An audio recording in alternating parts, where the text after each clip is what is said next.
Good morning, boys and girls. What's up? Little quickie video today. This is my this base camp right here now, guys, is my baby making yard. My baby making yard. Boy, look at this Brazilian pepper, guys. Look at this stuff. Look at it. Look at it. It's going friggin' nuts. Look at this one. Wow. Unbelievable. I'm just letting them grow. I'm just going to see how crazy they can get. Yeah. Papayas, I don't know. They're not doing much of anything anymore. Huh. I had one over here and it croaked.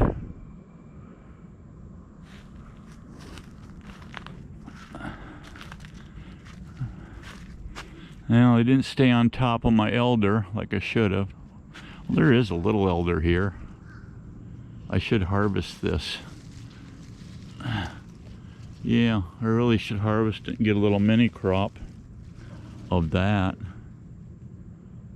I had a bunch of it in here, but I think the birds ate it. Oh well. I'm never far from the health food store. I can get some already made if I want to be lazy. I probably am lazy. Yeah. This one here should be going out. Let's change this feeder jar real quick. Let's do it quickly so we don't get our face ripped off.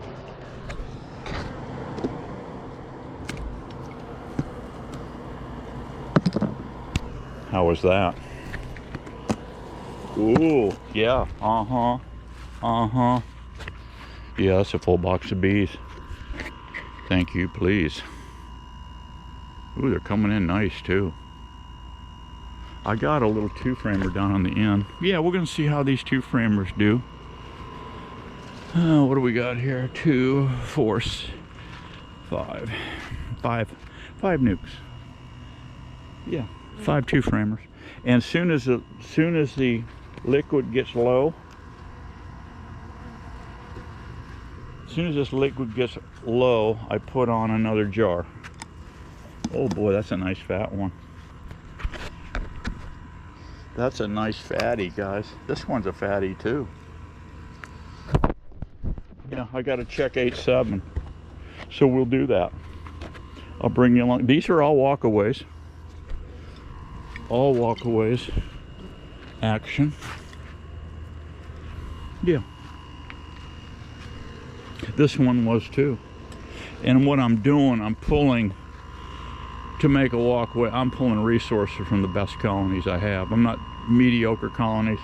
No, they can just keep on cranking and until they wear out or whatever, or they get so stupid that I have to.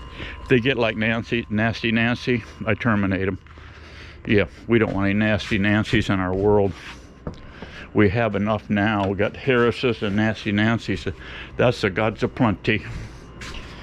Yep. Okay, cool. All right, look, so our little grafting shack here. You've seen my grafting shack. Yeah, it's crazy, guys. It's crazy. A little cubicle. I don't know, what is this thing?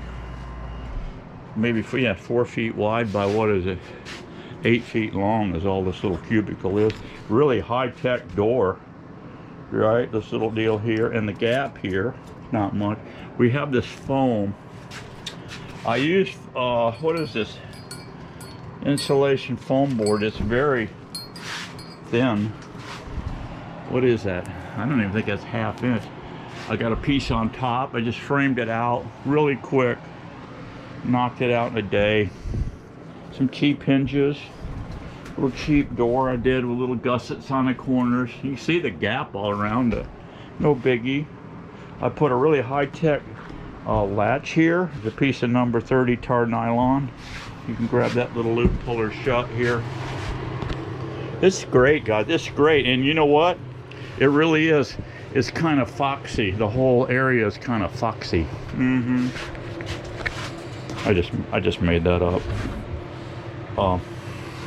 Yeah, here's my incubator down here. Still waiting on you guys. $50 price tag on that. Or I'm gonna give it to some upstanding young man that needs one. What Steve-O done, what I've done with this area here, the construction, I don't know how many more of these I'm going to construct. These are man leg frames, U-assemble frames. Bought a little Harbor Freight staple gun. These are 1.25 inch staples I put these together with. And I've done a pile of them here. I've gone through 100 of these so far. And yeah, I'm putting wires in them. Now I am playing around with some bamboo frames. Martin turned me on to those. See how tight that is? Yeah. And how I accomplished that is kind of simple. I just took a Harbor Freight slider clamp, and I took the end off, and I pulled a spring out of there, the spring that comes here, and I drilled one hole here and two here, and I clamped it to this piece of plywood. Really, you need a roller. Should have made this longer. So I can put a roller out here, a pulley that comes up and lines up with this hole right here. As you see here, these eyelets, you really do need, if you're going to run wire, you really do need to run them eyelets. Otherwise the wire will cut into the wood. You can see all these are done that way. They're all done that way. And what I do is take these little 18 gauge, I got a little cat food can that's screwed down to this piece of plywood, and then I got a bunch of eyelets. I bought a pile of eyelets, and there's a whole bag of them here I bought from China.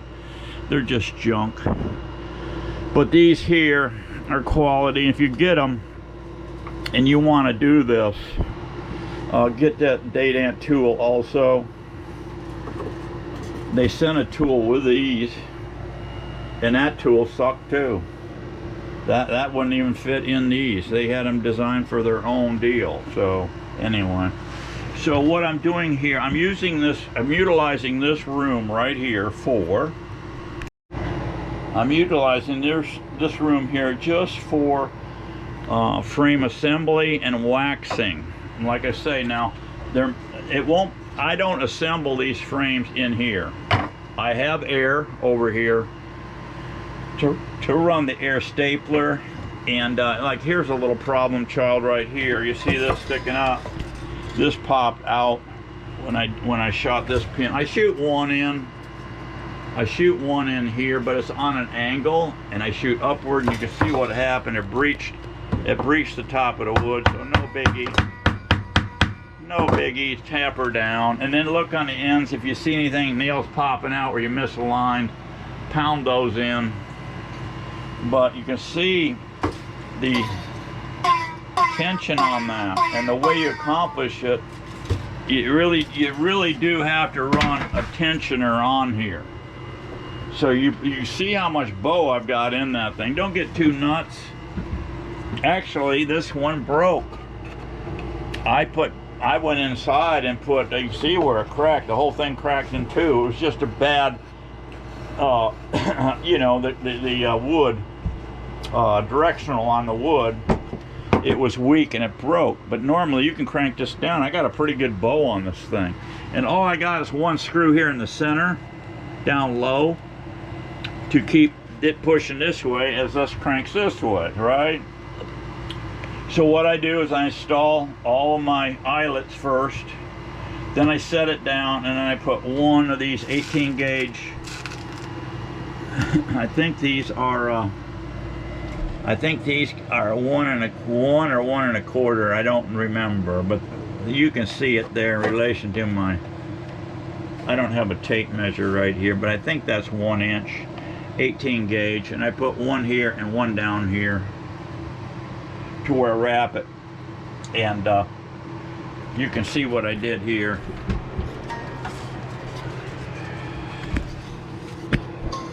You see what I did there? It's comes up over and wraps. And when it's in here, I do this one first. I wrap this one first, feed the wire through this way, back and forth, in and out, end up here, tighten that up, hammer it down, clip it close, and then you're going to have a little spiky thing sticking up. Tap it down so it's flat, and then you take all the tension out by just grabbing this line and pulling a little tension, and take your fingers and pull on it. Next one, pull, and then while you're pulling tension here, and then pull it out and wrap it and nail it. Done. Now what I'm doing here, at the same time, so I'm going to finish these up. That's all I got left to do out of 100 of these. I've been eating these up. I'll come out and do 25 or so in the evening or something. And before they go to the field, we're going to wax them. And I've got a pot here of wax. I bought some of this wax the other day, believe it or not, Hobby Lobby Slobby natural beeswax pestles, and they use these little things, these little bead things in for making lip balms and stuff in the craft section. But you see here it says $21.99. These were on sale. I should have picked up 4 of them. I got them for 13 and change because they were on sale. So you find something on sale, get a bunch of it. And then I just did another mini harvest of honey. I got cabbage palm honey. And then this came from my drip tank. And it had a few bees in it, but a lot of bull ants. So what I did, they cleaned it up dry. It's 99% dry. The bees just get in there and suck it to death. And so do the bull ants. They get in there and they want a piece of that action. So it was crawling. I just reached down in there barehanded. And I felt the cappings. They were dry as they could be. They were just finished, but the doggone bull ants were swimming through it. I just picked them all up, threw them in this bag. You rolled it up real tight, squeezed the air out of it so I could choke to death those little bastards. So they're all toast, and what I'll do is dump it out on a lid here or something and pick the I will pick the ants out of it, and then it goes in the pot. So I've got these here. I've got that wax, so I'm saving on the scrape and drain thing. You're getting a lot of wax. I am losing a bit of honey with the scrape and drain because there's a lot of trapped in the, when you're scraping and draining, those little cell impressions are in that foundation. They were soaking wet. But what I'm doing now is putting them all, before I even set up, I dropped down a blue tarp, this cheap 6x8 Harbor Freight tarps on the garage floor. And I said, I'm doing this all in a chair too, by a nice comfortable chair, fold out chair. I set the box of honey, pull it off the truck and set it on the tarp. 2, when you're hauling honey, guys, you just don't take the supers and throw them in the ass end of the truck, especially if you're like my truck is corrugated like the bottom. You got dirt and stuff floating and flying around in the back of that truck. Put a nice sealant lid down, or make honey, special honey little pallets. You set your boxes on, put a lid on, and shrink wrap it before you haul ass from that site. Because you pull out, you got dust going down the road, dust blowing. You don't want that stuff, dirt getting into your supers. That's a pristine deal there. We want to sell a pristine product. Keep the dirt out of this stuff, okay? Make sure it's shrink wrapped before you boogie on out of your bee yard to come home to start extract. Get that stuff sealed up accordingly, because you're going to have dirt in there. No good, no good. But anyway, yeah, I'm just doing mini harvest. I got my son and I have been brainstorming. I have that 1 yard down on the waterfront. It's an 80-yard haul down there. There's only 2 colonies there, but I want to put at least 5 units there. The man don't care. I could put 10 in there, guys. You know, and if you're sitting there bringing out 50 pounds per hive or so, or even 40 pounds a hive, 2 of them, that's 80.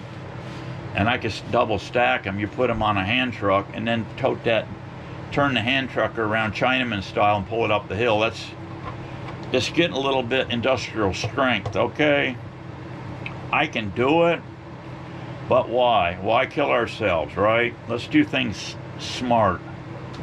So we've been brainstorming on different scenarios, and we've come up with, we're going to take a Harbor Freight little garden wagon. It had expanded metal on the bottom and 10-inch wheels, solid wheels, and got to looking at that thing, and my son said, this would be the berries. Yeah, I said, yeah, but look at the weight of it. Before we even throw anything on it, we're 50 some pounds.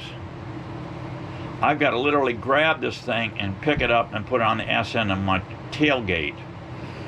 And that's the other thing. This thing's gonna be, anyway, we've decided to get away from that whole scenario, and we were gonna put wheel motors. Okay, you can get wheel motors for like $64, and they got 10 or 14, I forget now. But I said to him, I said, these wheel motors, if they quit, say the battery goes dead, say that battery craps out, or any electrical component on that panel, we got to come up with a panel on that. Switch, anything takes a crap, then can I just grab it Chinaman style and drag it up the hill? He said, no, you can't. They're locked up. They're gearing or something. I said, well, that's not going to get it. That's not going to get it, because with my luck, every time I turn around, something's breaking, and I have got to manually move that product myself. Granted, it may run 10 years and not have a freaking issue, but I don't want the idea of that thing, possibility of it taking a crap and then me having be dead in the water. Now what am I going to, how am I going to drag this heavy piece of iron from here to there? So anyway, we're doing away with that. We're going back to hand truck. I have an existing hand truck. It's got 10-inch solid wheels on it. It's got a 5/8 shaft running through it for the wheels. I've noticed that most of these wheels, and I wanted some aggressive tread on it. I found them on Amazon, cheap. I can get a pair of these things. I think it was $26, Amazon Prime, $26 delivered to the house. Okay, so that's what I'm going to do. I'm going to pick up a pair of those aggressive wheels, solid wheels, no air, none of that. That's the other thing. Flat tires, no flat tires for Steve-O. So what we'll do is get a piece of cold roll 5/8 shafting. I'll pick up two holer 5/8 bore pillow blocks. I can pull the existing shaft out. I was looking at that thing, and there's already a bar there, guys. All I got to do is pull the existing shaft out, take my pillow block, 5/8 pillow block, line it up on the hole that's there, mark it, and drill out and bolt that pillow block to that strap that's already existing, that the existing axle is going through. So that's cool. That part's handled. I told him what we want to do. He said, I got to do the math on this thing, Dad, because how fast do you want this thing to go? I said, I don't want it moving. I treadmill every day, guys. I don't want that thing running over 3 miles an hour. Okay, it's going to have a rheostat on it.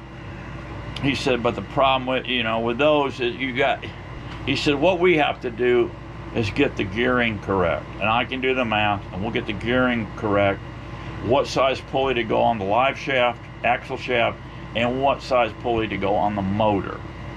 So, and the motors are pretty cheap, what I've been looking at. I mean, you can get we get this thing, I'm hoping to get this thing dialed in. I don't know if it'll be this season, but I told him, I said, he's got a tons of iron in the fire too. I said, I can, just hand grunt this stuff this season, and next season, if I move more bees down on the waterfront, which I'd like to do because I think I can pick up. That's the other thing. These people are letting me keep the bees in year round, guys. And I wouldn't keep them year round if they didn't have a crop to work. But in the spring, of course, we got the maple and this and that. That's not too much. But then starting April, we got saw palmetto and gallberry. Well, all these locations have both. More saw palmetto than gallberry. I really haven't stomped that ground enough to really know. But anyway, the state won't let me get into the areas I want to get into. So I'm just going up against their fences. I would like to go over here to the east and get up on that fence, but I don't have anything established yet in that area, private land. There is some private there. There's a cattle station there.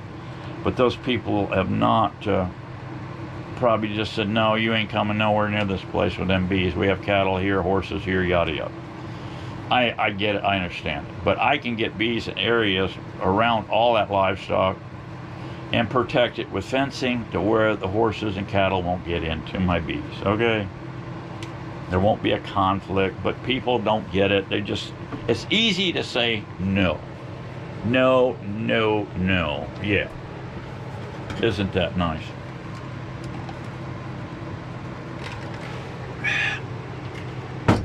This little shack here ain't bad at all. Look at the temperature here, guys. Look at the temperature. So comfy in here with this little LG Mickey Mouse. I don't know. What do I have? 100.5? Not even 100.5, I don't think, in that little wall shaker. This is great in here. All insulated. Perfect. Nice and cool. I even have a little fan if I want an extra, you know, cool. So this is what I'm doing in here in this shack. This is just strictly now frame, not assembly, but wiring and waxing. And I do have cordless drill. I put a screw here and screw here. Keep this thing solid when I'm pulling on this wire. I don't want it sliding around. So I screwed it to the table, and when I'm done with all my wire work, zap, zap, it comes out. This goes under the bench, and I got a flat pan here I put in to catch the wax drippings. Put a metal cookie sheet down when you're doing this. And yeah, I got a Purdy brush here. It's one of them angle brushes. It's been around forever. So it is now going to be my waxing brush. And that's got, it holds a lot of liquid, see? It's got a big wide napper on it. That will be used to wax. I first of all set these up and wax that whole trough. Then I go across the wires, and then I flip it up, and I put wax in it. And these things come out beautiful. These guys, these bees are laying out the most prettiest, lot better foundation, worker foundation. You will get a little drone comb, but nothing like you will with the bamboo sticks. I've seen some with the bamboo sticks that are absolutely fine. But with the bamboo sticks, usually where the bamboo is, there's a little indentation there for whatever reason. I don't know why they just don't fill it up across. Some are, but some, and I don't see that. I don't see that with a wire action. It looks like you got some of my comb in the field. It looks like I've got plasticell in there, until you realize, you look at the end and you see the wire here. Yeah. So anyway, that's what I'm doing. We're coming along here. I'm getting ahead of the game. I got plasticell out here.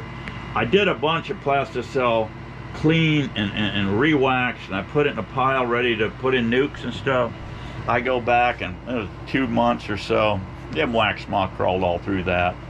Must have been just a slight bit of honey, a little slight bit of pollen in my mix, and I'm sure that's what's in this right here. And the wax moth can get in it and get in there and start chewing stuff up. They're relentless. These wax moths are relentless. They just keep hammering on your stuff. But it won't be long at all. I'll be eating these up. I'm going to be making more nukes to go in my baby factory out here. So I plan on selling in February, end of February. If you guys need nooks, give me a shout out. See what I have in inventory. But I want to do two things with my operation. I want to sell bees and make liquid gold. Okay, so keep that in mind. If you need some bees, let me know. Yeah, I'll be selling some 5-frame nooks. I'm not selling 2s, I don't think. I just wait and fatten up some 5s and sell them off when I fatten them up. But as my queens terminate,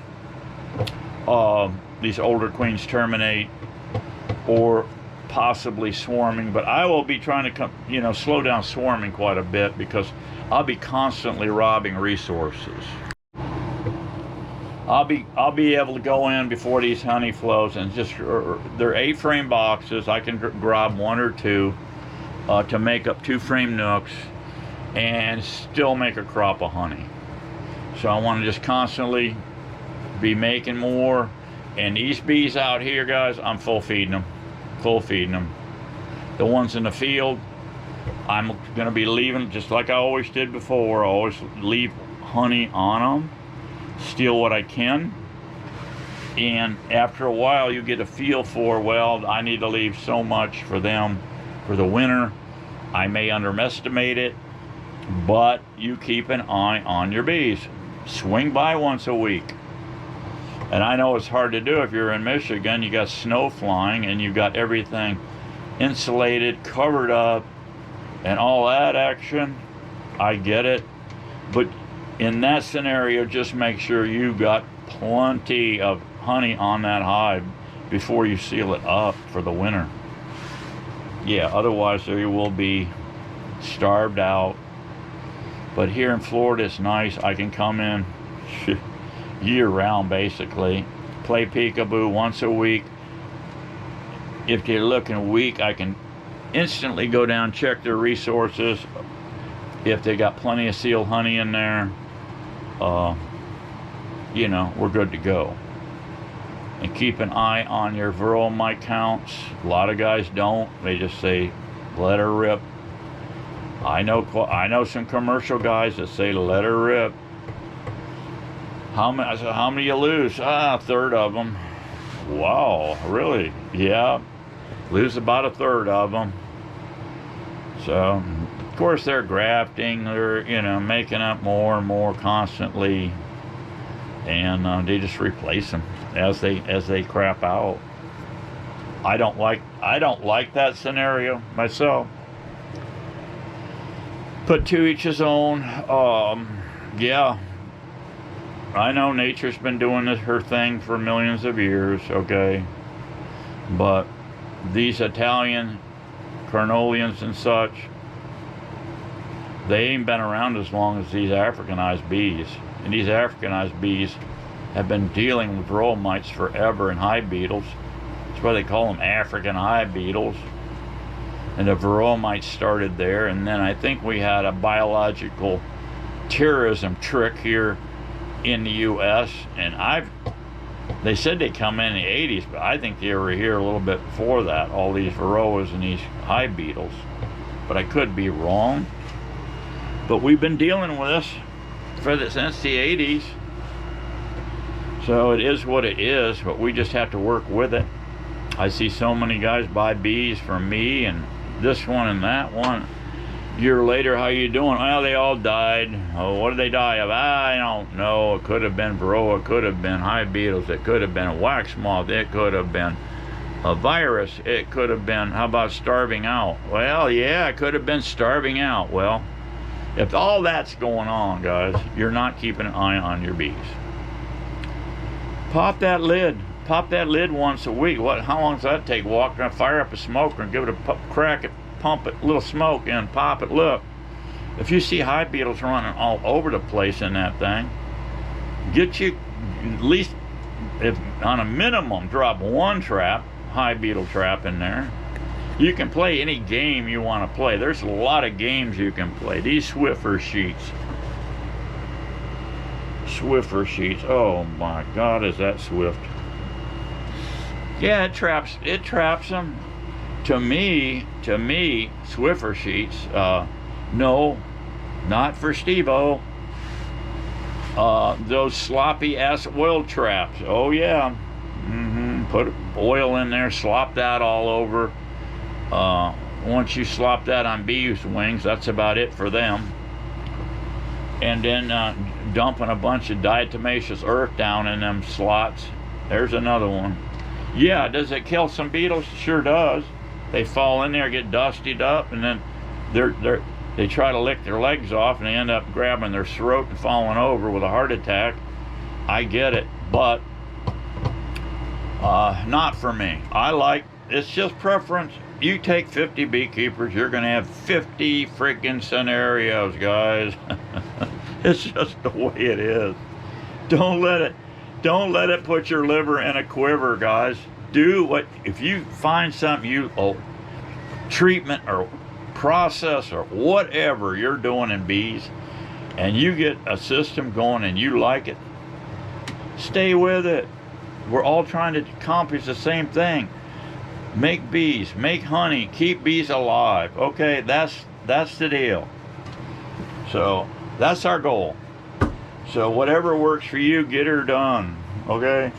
But the little systems I show you is what I do. I don't know and care what you do. I'm just telling you what I do. So that's that.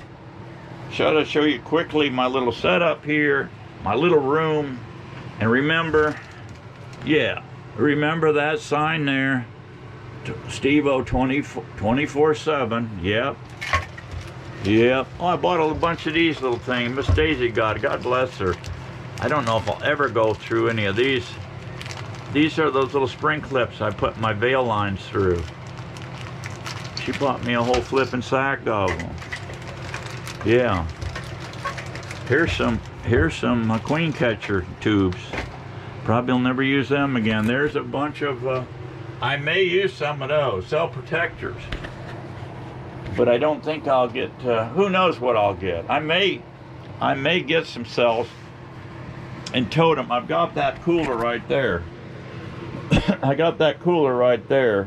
It's a little 6-pack cooler, it's camouflage. And I can pick up cells with that thing. I have a foam block Mr. Martin gave me right here. I can pick up cells from him or somebody, drop in here and pick them up, and then go right to the field. That incubator's not getting fired up, but I can keep them in here, get my timing right, dial it in with the breeder, so I can pick these up and then immediately go to the field and install them. So I have this little option here that I can do. All right, guys, that's it.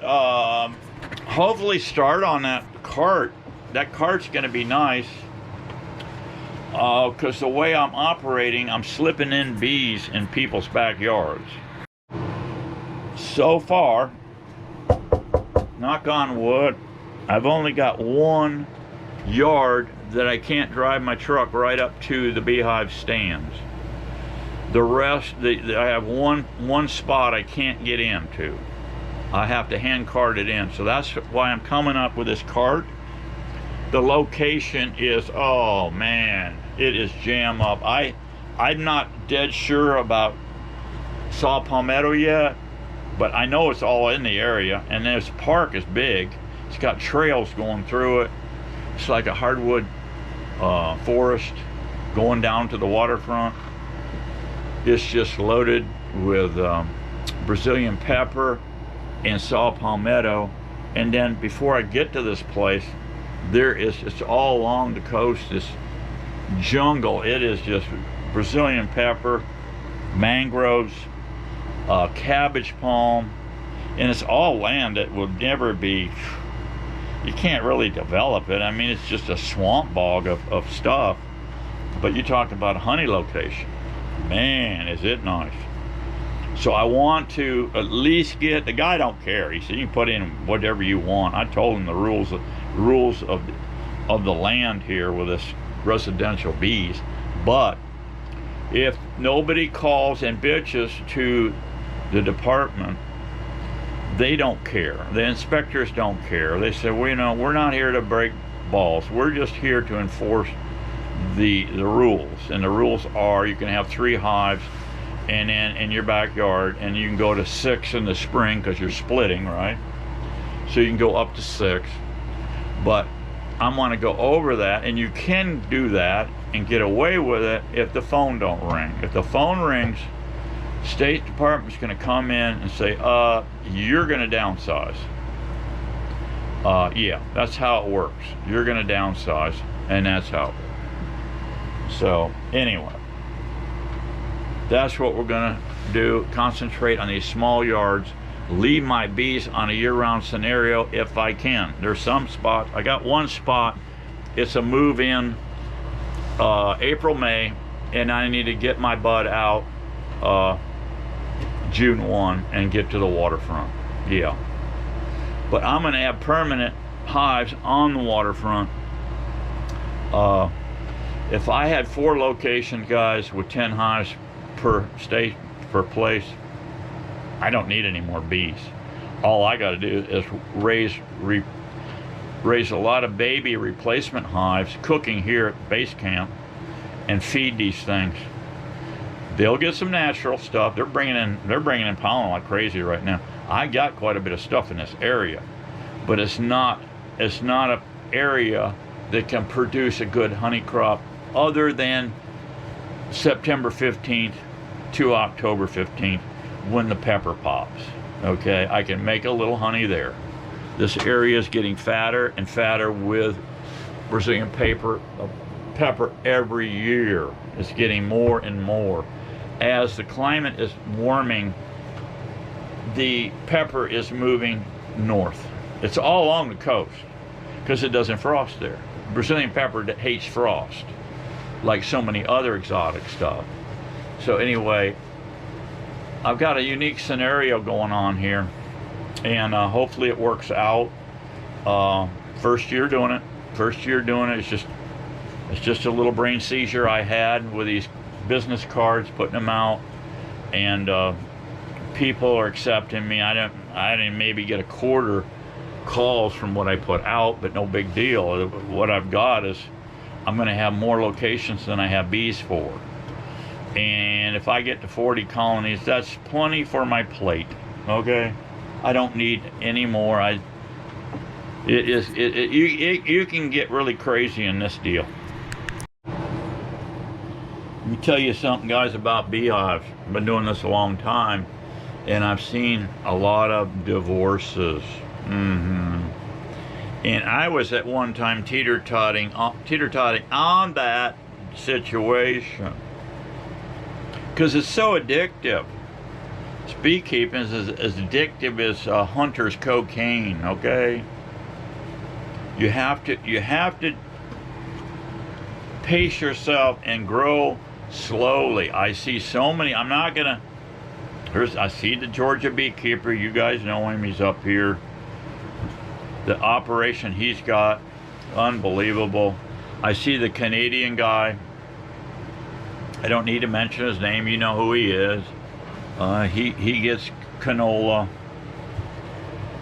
I got to ask you guys something. Maybe you guys know this canola oil everybody's been pouring on their salads. I really like Sean Baker, Ken Berry, Anthony Chafee, Sarah Salvador, and there's many more, but those are the 4 or so that I watch religiously. And they're talking about canola, guys, and they said that stuff is slap as pure poison, and so is every other vegetable oil. It's poison. They said that canola is a machinery lubricant. Can you put it on a salad? Yeah. I mix it with some stuff, and I feed it to my bees with my chemicals, and they tear it up and move it out the front end of the hive, and I do that to kill varroas. But I'll tell you, canola, I would not ingest that. Now, the honey This guy is making, the Canadian guy is making unbelievable amount of honey with that. I saw his operation the other day, his extraction outfit, and he's way above scraping grain. Okay, guys, really cool system he's got. He's got a horizontal shaft on his extractor.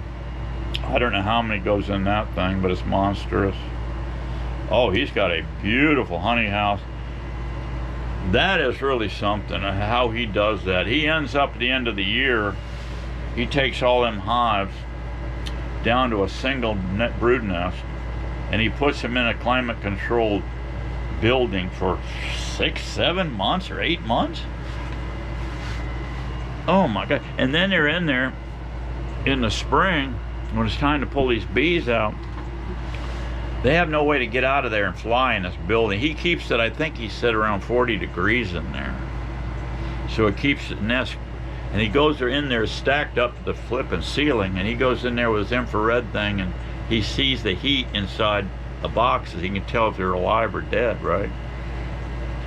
But before they get out of there, the front is just covered with bee poop. It is nasty look. Them bees come out, they haven't been going to the bathroom. They come out of there and just a slight temperature change, they're crawling out of there, just pooping all over everything, because they got to get on a cleansing flight, and they're trapped in this barn, right? And then they're dying. He's literally taking snow shovels, guys, snow shovels, mind you, and a broom, and pushing up wheelbarrows full of dead bees. Yeah. And that's how they roll. I think it's just a one crop deal. They bring it out, the bees, they fire them up, they feed them, open feed them and whatnot, treat them, and put them out there in a canola. That's pretty fields, all yellow across there, all yellow canola bloom. They do some sunflower, I guess they do some hay. You're getting some little alfalfa and clover, whatever. But yeah, they get one crop.